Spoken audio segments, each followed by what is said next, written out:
వచ్చావమ్మా, నీకోసం బెంగ పెట్టుకుందే మీ అక్క. పెళ్ళయి మొగుడు దగ్గర ఉన్నాననే ఆనందం కంటే చెల్లెలు రాలేదన్న దిగులే ఎక్కువగా ఉంది దీనికి. సారీ అక్క, నేనెందుకు రాలేకపోయానో నీకు తెలుసుగా. ముహూర్తం టైంకి నేను ఇక్కడ లేకపోయినందుకు ఎంత ఏడుస్తూ కూర్చున్నానో తెలుసా?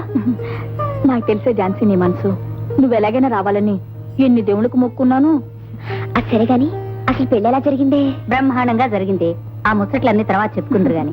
ఝాన్సీ, ప్రయాణం చేసి వచ్చావు, స్నానం చేసిరమ్మా, టిఫిన్ తిందువు గాని. అలాగే పిన్ని. అక్క, నీకు చేశానే, పెళ్లి నాడు నువ్వు ఇది కట్టుకుంటే చూడాలనుకున్నాను, కుదరలేదుగా. ఇప్పుడు ఇది కట్టుకోవా? తర్వాత కట్టుకుంటాలేవే, తొందరే ఉంది, నువ్వు వెళ్ళు.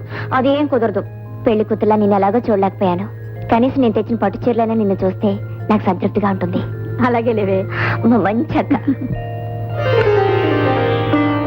ఝాన్సీ,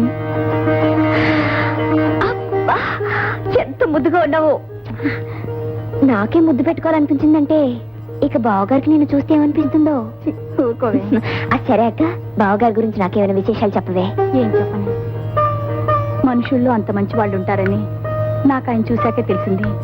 తాళి కట్టిన క్షణం నుంచి నేను ఆయన శరీరంలో ఒక భాగం అన్నట్టు నన్నెంతో అపురూపంగా చూసుకుంటున్నాను. అంతా నీ అదృష్టమే. ఇంతకీ బావగారు ఎక్కడా? అంత గొప్ప మనిషిని నాకు అర్జెంటుగా చూడాలనుంది. ఉదయం ఏదో పనుండి గుంటూరు వెళ్లారు. ఈ పాటికి వచ్చేస్తుండాలి. అడుగో, నానిగాడు వచ్చాడు. వీడు పెళ్లి ఫోటోలు తీశాడు. అవి వస్తే నువ్వు చూద్దు గాని. ఏరా నాని, ఫోటోలు వచ్చాయా? ఏం వచ్చినాయి? హావుగారి చింతలతో ఫోటో తీశాను, అది హాగైందంట. దిక్కుమాలది, ఒక్క ఫోటో రాలేదు. ఆ తప్పు రీల్ది కాదురా, నీ డొక్క కెమెరాది.